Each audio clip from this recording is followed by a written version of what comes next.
Okay, let's start.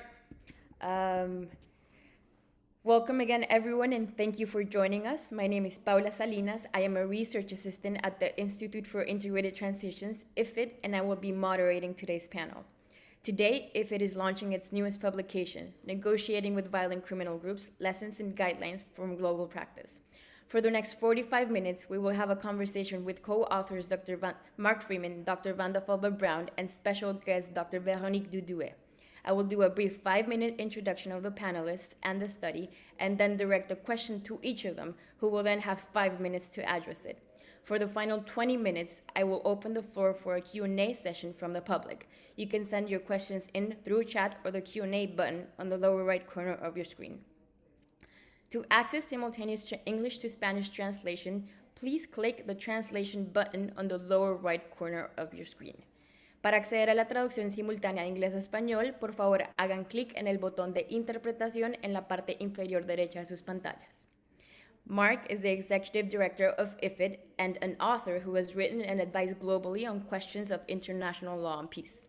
Dr. Vanda Felbab-Brown is a senior fellow at Brookings and a top-level expert on international and internal conflicts and non-traditional security threats, like insurgency, organized crime, urban violence, and illicit economies.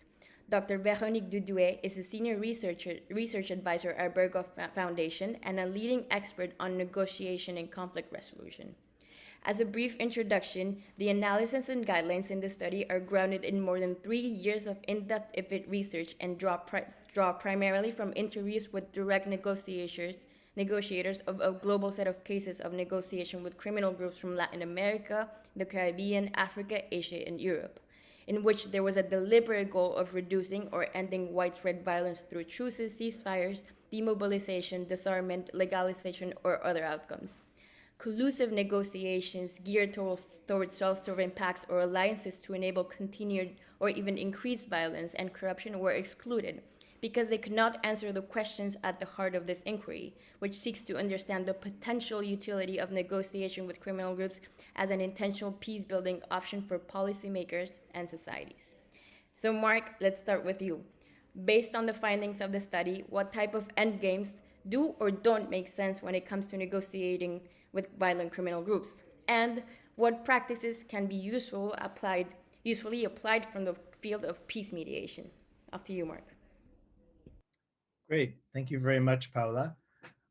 Well, let me just first say that this study really tried to fill a gap, a surprising gap in the state of knowledge when it comes to so-called criminal groups, whether it's negotiations with gangs or mafia, cartels, pirates even. And I suppose the question indeed at the heart of our research into this topic of negotiating with so-called violent crime groups or violent criminal groups, it has to do with indeed the difficulty of imagining really what the reason would even be to negotiate with groups like this.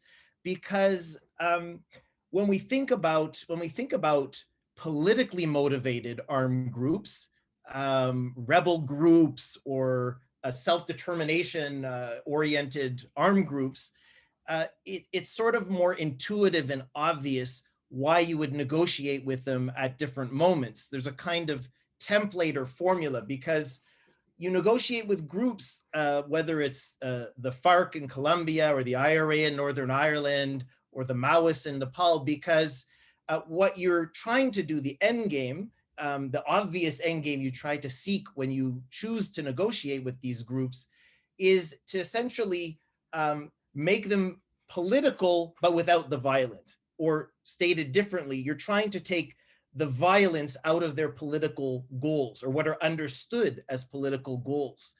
But when it comes to, the mafia, cartels, gangs, and pirates, in which the presumed or primary motivation for their use of violence is not political, but is understood to be geared to more pecuniary or geared towards self-enrichment, it really is a hard question to ask as well as answer. I mean, what on earth would be the reason to negotiate with groups like this? Because if you take the violence out of their activities, in theory, all you're left with is crime.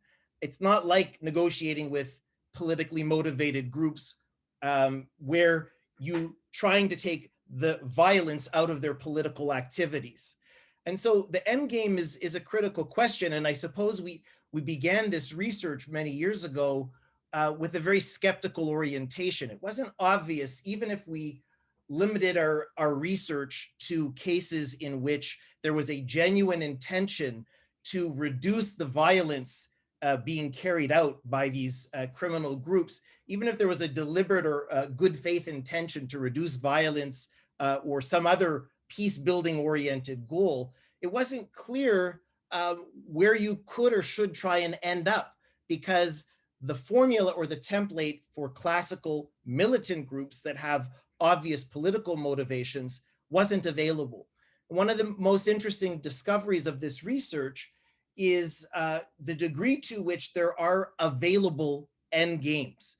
We saw across the cases, we looked at close to 25 individual cases of negotiation conducted over many decades with or between criminal groups. And it was, I suppose, to be brief, it was surprising the degree to which there were important public interest goals that were achieved, and even in some cases, transformation of these groups, legalization of these groups in some cases, that was possible. And where that was possible, in brief, it had something to do with switching from a logic of asking, switching away from the question that many might begin with, indeed we began with, which was to say, am I faced with a militant group or a criminal group? To move away from that question and simply ask, what are the characteristics of this group that I'm looking at? And the lines of those archetypes between militant and criminal groups do get very blurry. And what matters a great deal is the degree of organizational cohesion and identity that the criminal group has. The more identity and cohesion organizationally that the criminal group has, the more, let's say, amenable that group can be expected to be to negotiation, all else being equal. Now, of course, there are many other conditions that need to be in place, not least the quality of the state's deterrence and enforcement capacities, because without that, really, you can only get a very short distance, even if you were to reach an agreement. But I suppose that the question about the end game is critical, and I think in our research, we came to the conclusion through the evidence that there are actually a surprising number of good results, very imperfect, but nevertheless good results that can be achieved in spite of let's say, the primarily non-political orientation of violent crime groups. And then very quickly, in terms of what peace mediation, let's say the theory and practice of peace mediation could offer to those who might choose to negotiate with criminal groups, the short answer is a great deal, because again, one of the very stark findings that emerged from our research is the degree to which the methods of peace mediation are by and large not easily accessible, available, or applied by those who are involved in negotiations with criminal groups. But even the peace mediation support sector is notably absent from almost all of the cases that we looked at.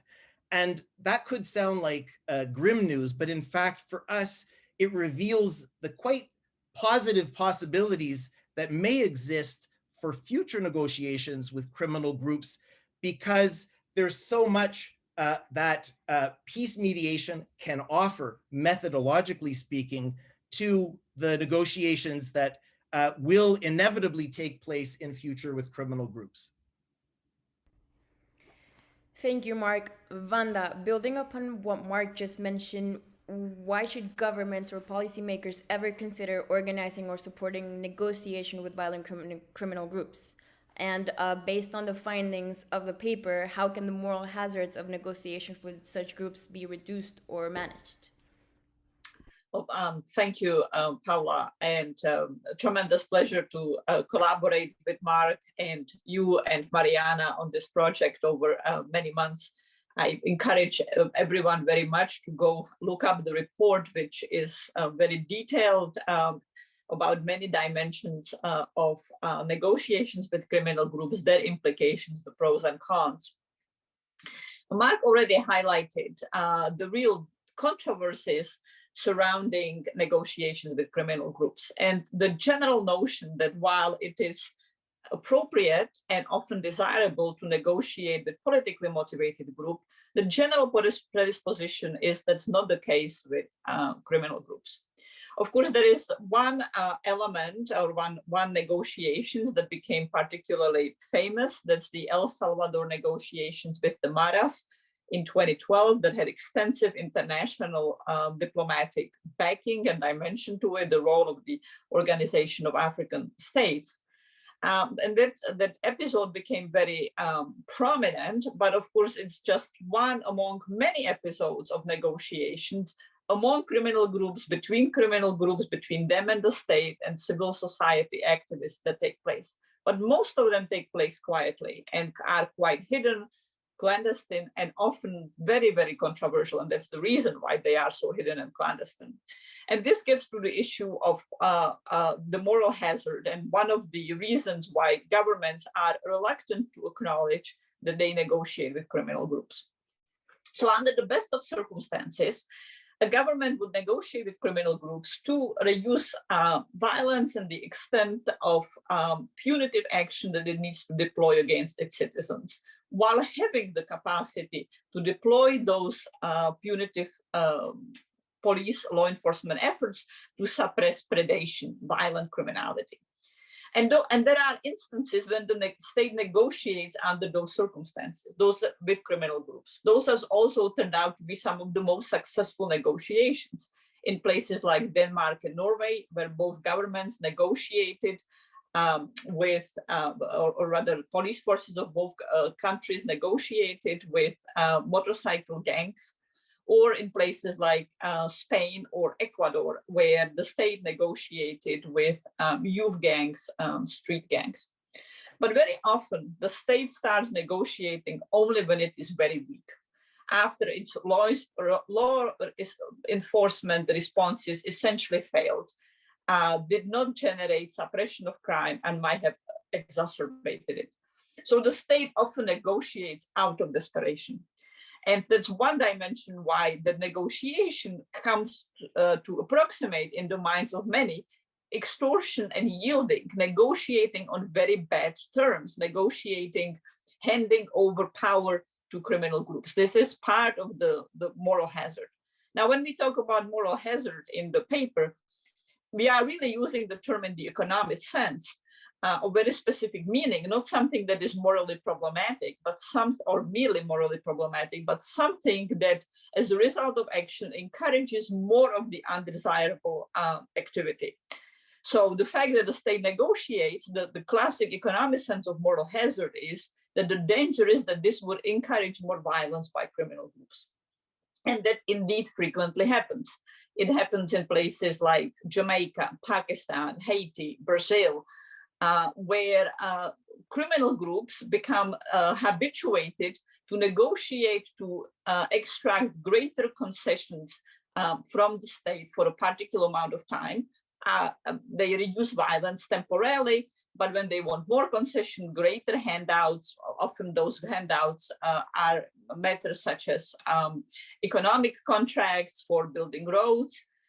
They resort to more violence again to get greater concessions. Now, how can the state avoid that? How can negotiations mitigate the risk of moral hazard? Well, the first element is, of course, to negotiate whilst strengthening law enforcement capacity. That is a long-term project, and it can succeed. if you look at negotiations in Colombia, as we did in both papers that were produced for this project, the negotiations with the so-called extraditables, the Carlos Leder, Pablo Escobar types, took place in the late 80s, early 1990s amidst acute state weakness, where the negotiations were essentially yielding, giving very comfortable conditions, very comfortable deal to major criminals, major drug traffickers. Forward 2 decades forward, much strengthening of law enforcement capacity in Colombia, negotiations between the Santos government and the Gulf cartel were very different. And the terms really were about the extent of leniency, extent of prison term length for the Gulf cartel, but not about the same fundamental concessions that were negotiated with the extraditables. And I already talked about the very successful negotiations in Spain, Norway, and Denmark, where the state limited some of its punitive action, but really did not compromise on any fundamental issues, such as prosecuting people for murders, extortion, not allowing them to continue in those activities without facing prison terms and law enforcement responses. But what happens then if the state does not have the law enforcement capacity? Are there other ways to mitigate moral hazard? Well, one other way is to see if the entire group could be transformed and not become a criminal group.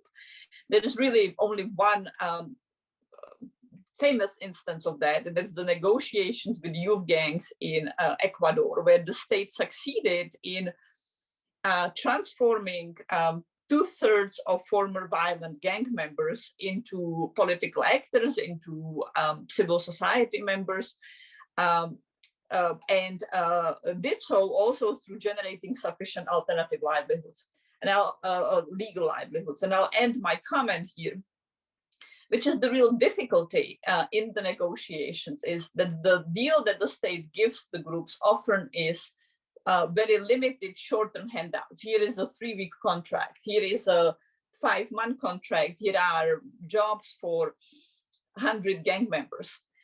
But if the gangs member tens of thousands of people or even thousands of people, they expect, of course, the ability to access legal livelihoods for much longer.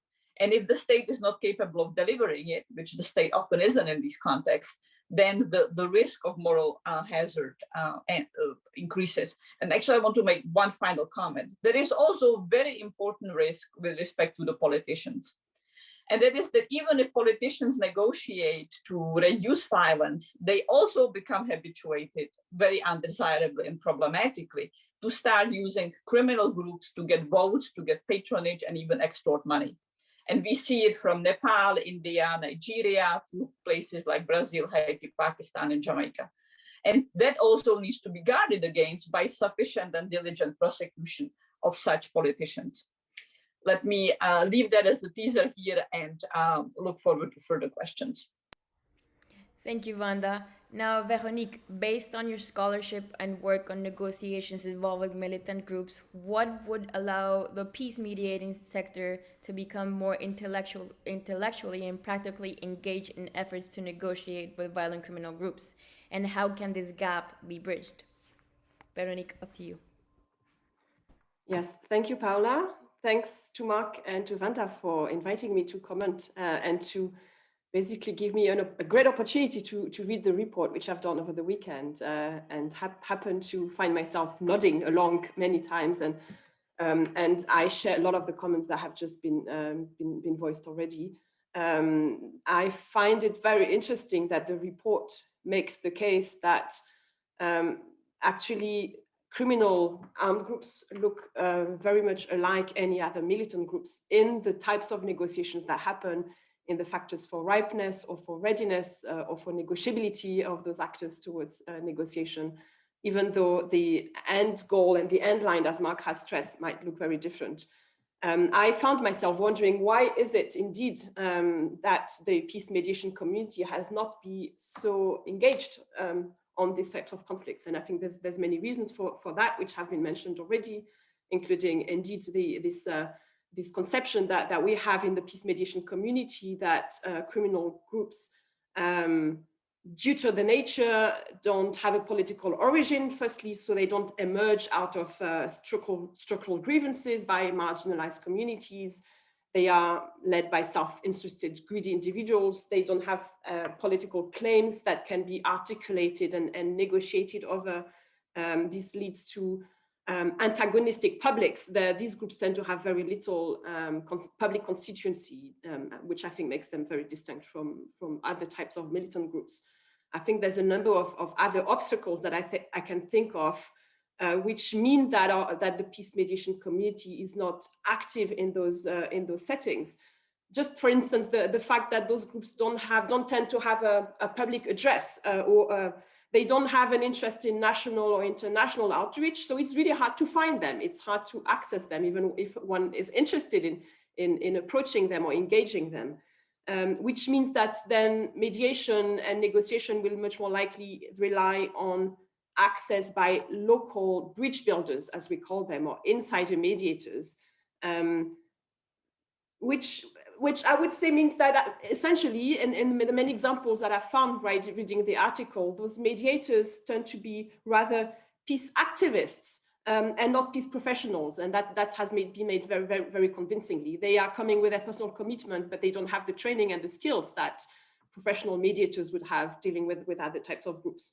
The security risks might be seen as much higher because those processes happen much more secretly behind the scenes. So maybe I would say, well, also what Mark has mentioned, the fact that they tend to be less hierarchical and organized, which means that there's probably more risks that individuals that are disgruntled will spoil and derail any processes that are ongoing. So I think all of this altogether makes it, I would say, a less glamorous cause, if I can use that term, for third parties, international third parties to intervene.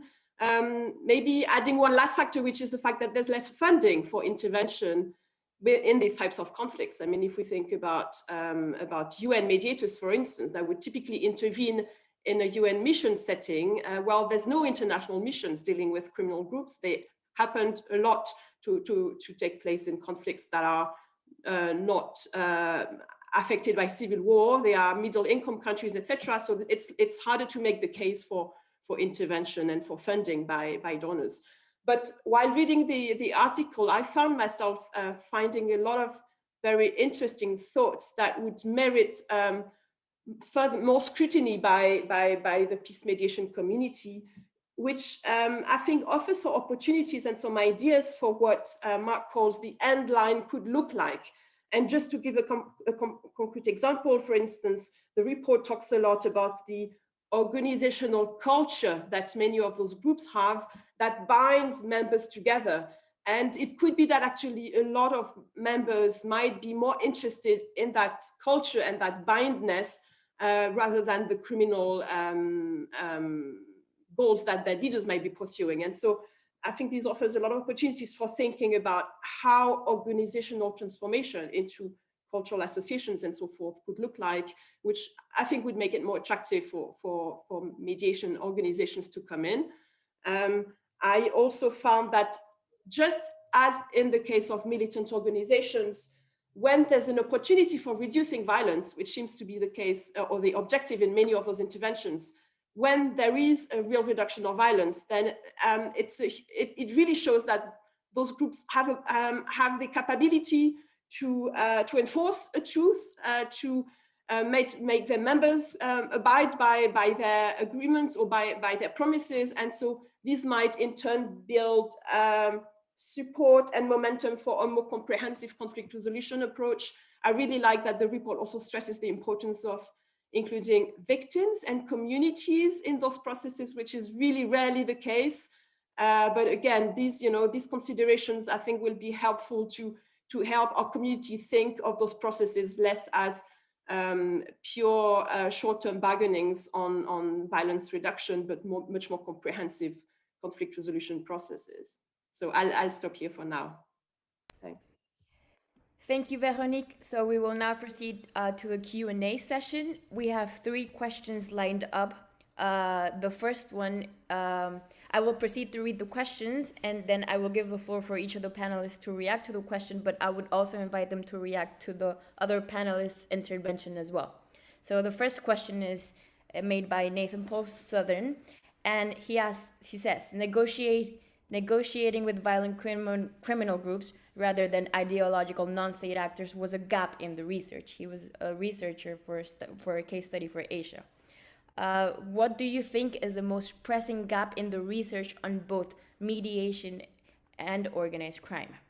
The second question is, how important was it for negotiators to consider questions regarding the sense of belonging to the gang in the negotiations? And the last question is, what roles can be played by community leaders and family members in negotiations? So with those three questions in mind and the other panelists' intervention, Mark, Véronique, Vanda, who would like to go first?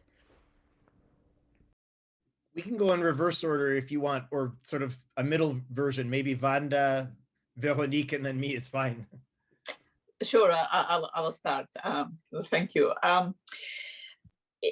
You know, the issue of sense of belonging is an interesting one and varies, obviously. And one of the important elements that the report emphasizes is real differences between negotiating with major drug trafficking groups and more or less local street gangs, gangs as we see them in Chicago or Connecticut, the Maras, or gangs in Ecuador, or gangs or criminal groups that participate in essentially localized, not particularly successful criminality, like the pirates in Bangladesh, or criminal groups or groups where violent criminal behavior arises as a result of local disputes. So the case of the bikers, for example. And what we have found and saw both in this report and in the research and prior report, the bargaining with the devil to avoid hell, was that to the extent that violence arose primarily as a result of local strife, local grievances, and particular sense of dishonor, like among gangs, local turf, fights over girlfriends, it was far easier to negotiate successful outcomes when big money were at stake, like with mafia groups in Italy or with major drug trafficking groups. The negotiations were far more difficult and rarely resulted in successful outcomes unless there was a significant change in the balance of power between the state and the criminal groups. And the negotiations then centered essentially on the length of prison terms. And so I say that for the context of belonging, that the sense of belonging and individuals' dynamics are obviously to some extent a function of individuals, but to another extent, they are also a function of the criminal context in which they operate. And obviously, the high stakes, high profit criminal groups will have significant investment in trying to suppress any kind of defection and try to eliminate members and put pressure on members that would negotiate. So negotiations in that case could only take place if there is top level leadership. And the issue of splintering is a significant one. In terms of the community leaders, well, one of the most interesting findings was how much role they have played, particularly in the context of gangs, groups in places like Haiti or Brazil or Africa. The community leaders were often really the principal actors. I think Véronique called them peace activists in trying to instigate some sort of negotiations that would result in at least temporarily reductions in violence, far more so than external state actors did. But I also want to say here that community leaders are vulnerable. I think one of the dimensions that's potentially quite different than formal negotiations with criminal groups or militant groups is how much community leaders can risk their life or can risk imprisonment as a result of negotiating. And in fact, we have saw the number of negotiators who ended up in prison for the act of negotiating. So the issue really is how to negotiate while strengthening the social capital of the community. And that's another mechanism of mitigating moral hazard. We outlined that in some thought in the paper. I'll just leave it at that to give Mark and Véronique further opportunity to comment. Thank you, Véronique. So I'm next, right?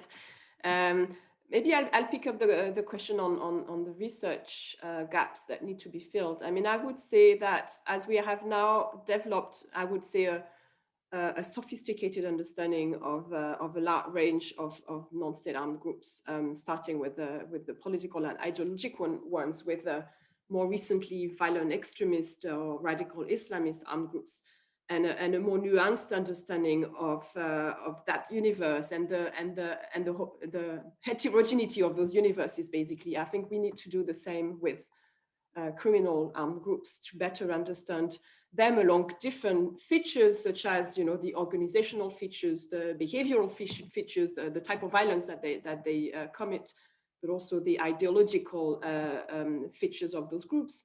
What are their sources of influence and leverage? I mean, all of those things, that all this type of analysis that we would be doing with other types of armed groups, I think we need to be doing with criminal armed groups.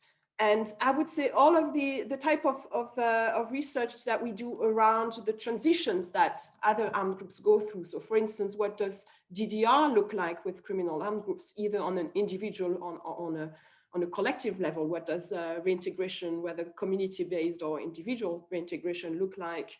What does transitional justice, what does reconciliation look like with those groups? And I welcome that the report goes a little bit in this direction in one of the sections.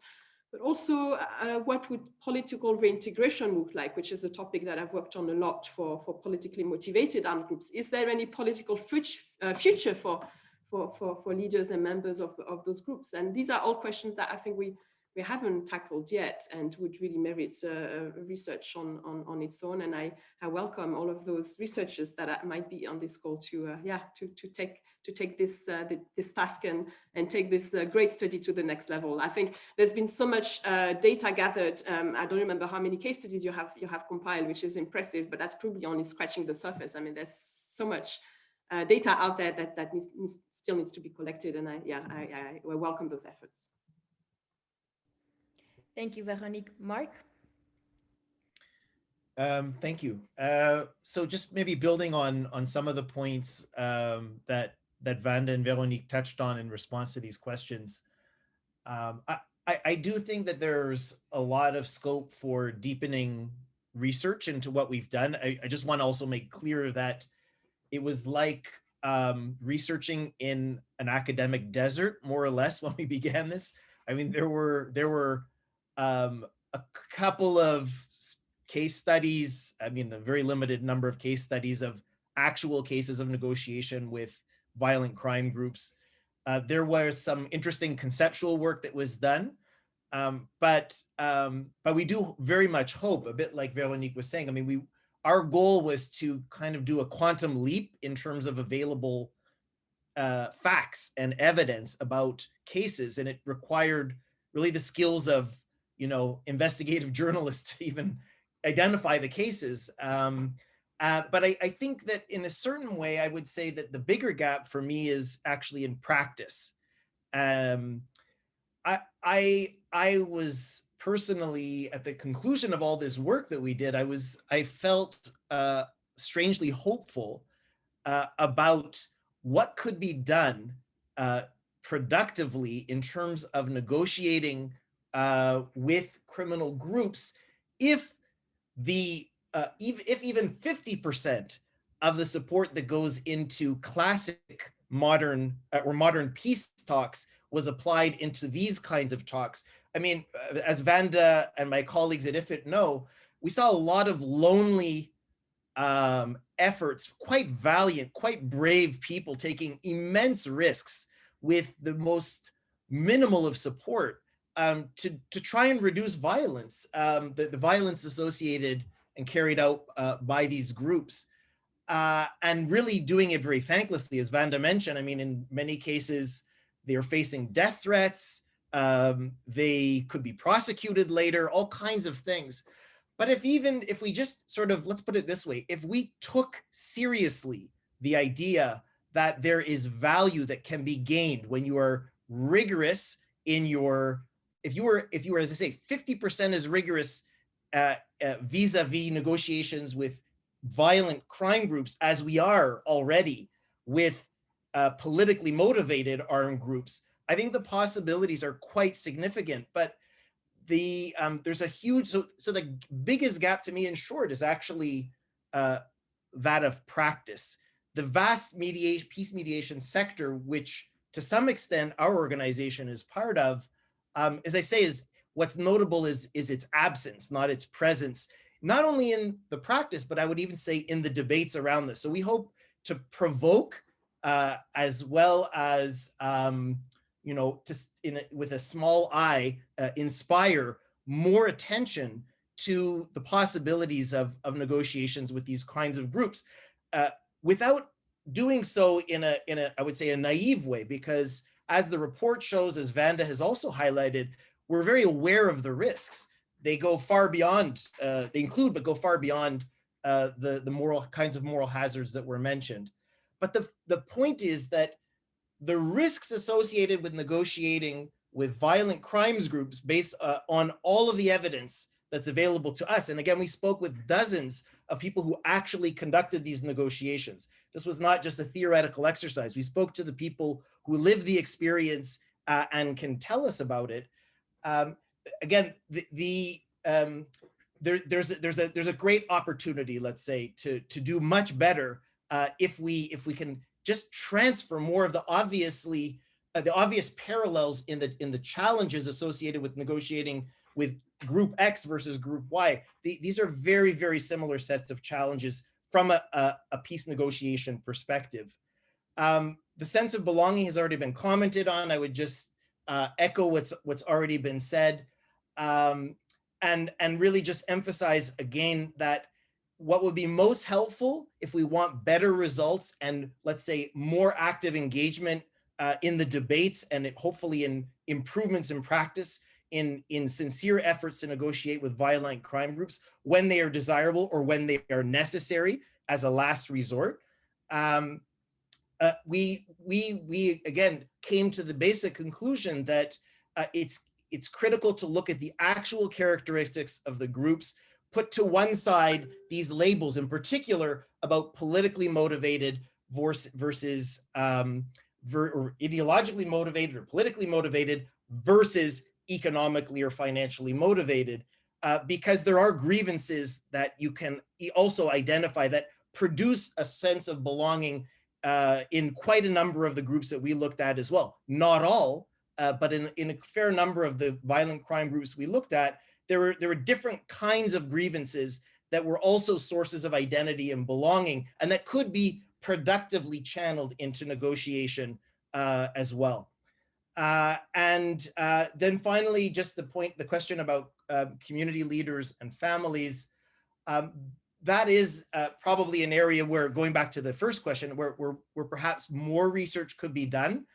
We didn't actually speak, in hindsight, I could say, we didn't actually speak with the people who were perhaps at the origins of the initiative, in some cases, pushing behind the scenes for the negotiation to take place. And it could be spouses, it could be social leaders in a particular community, it could be different characters, actors that behind the scenes actually gave the impulse for the negotiation. We didn't speak as much as perhaps we ought to have with those actors. We focused more on the people who actually conducted the negotiation, who in some cases were also the ones who initiated it.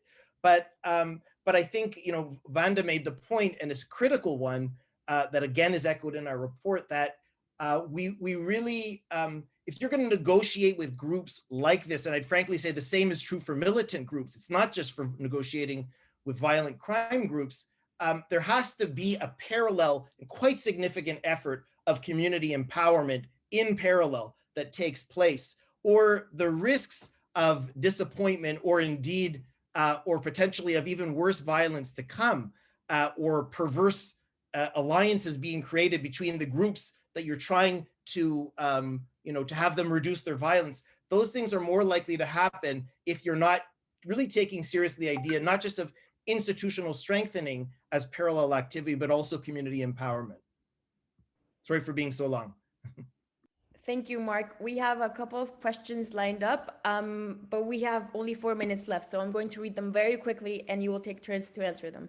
The first one is from Basma Kodmani. You describe the negotiations as being between governments that you assume are honest, decent with crime groups. What about governments in which certain members are often complicit with criminals? And the other one is regarding the motivating factor for criminal groups to engage in negotiations. Is it purely pressure of law or security, or are security forces, or are there other factors that are involved? Go ahead. Perhaps I can start quickly. Let me start with the second question. In an ideal circumstance, it would be pressure of law that would implement it. You want to be bargaining from the perspective, from the position of strength. Very frequently, that is not the case. Groups choose to negotiate because they understand they have the upper hand, or they negotiate because they want to extract resources. They want to extract contracts, economic benefits. We see that very frequently. So it's not just to get better, more lenient terms and reduce the pressure on law enforcement, it's to expand their power, their economic access, which connects to the prior questions about a lot of nefarious negotiations taking place. And sometimes arbitrating and deciding where the public goods and nefarious element shift from one to another is not necessarily easy. Many politicians who negotiate ostensibly to start with to reduce violence also learn in the process of negotiations they can be using criminal groups for extortion of resources, for suppressing political opponents. A lot of that is going on. And clearly then the political system, the judicial system, rule of law need to sanction those politicians and their parties and prevent them from engaging that kind of activity. Rarely that happens, but there are some successful cases like Colombia's so-called empty seat law that disqualifies a political party from filling an elected office if there were connection to using a criminal group or paramilitary groups. I want to make two concluding comments as I hand it over. Actually, I'm noticing the time. I will not do it. Just over to Véronique and Mark. Thank you, Véronique. Mark, you have 1 minute to answer very briefly. Thank you. Good. Well, I'll just maybe list some of the things. I'm just going to answer one of the questions, just about what these groups might be seeking. And I'm just going to give you a sort of short list of some of the examples. We had groups, cases that we examined in which a group might be seeking one or more of the following. And this is an incomplete list, but legalization, safe passage, for example, through rival territories. There may be an effort to have a temporary ceasefire in that sense as well. Sometimes groups are seeking jobs or apprenticeships. Of course, other times they're seeking legal leniency in some kind of quid pro quo arrangement, maybe suspension of arrests. But in other cases, it could also include things like education and training opportunities. I would say that, again, just the point being that the demands of these groups overlap quite closely with the kinds of demands you would see to a large degree in negotiations with militant groups. So I'll stop there just for time, but again, just invite all of those who haven't had a chance to read the paper to look into the details, and we welcome any more feedback. Thank you, Véronique. Yeah, I'll end by, well, firstly, supporting the comment made by one of the participants that we have to look at the state and the relation between the state and those actors. Many of them do permeate the state in a lot of extent. But my question is, whether that could be an incentive as well as an impediment. And I'm thinking of the example of the government of Colombia negotiating with paramilitaries in a much better way than any other government could have because of these links. So I think it's an interesting question to be asking.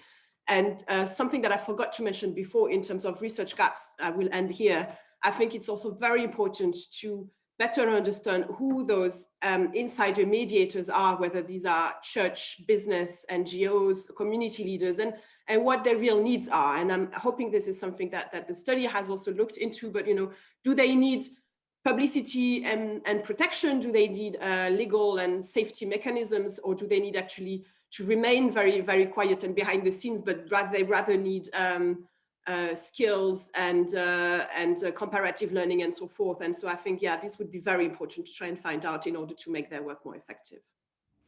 Thank you, Véronique, and thank you all for your insights. Mark, Véronique, Vanda, thank you for being with us in this panel. We hope this has been useful for you, and we will leave the link to the publication in the chat so you can access it. See you soon and take care. Thank you.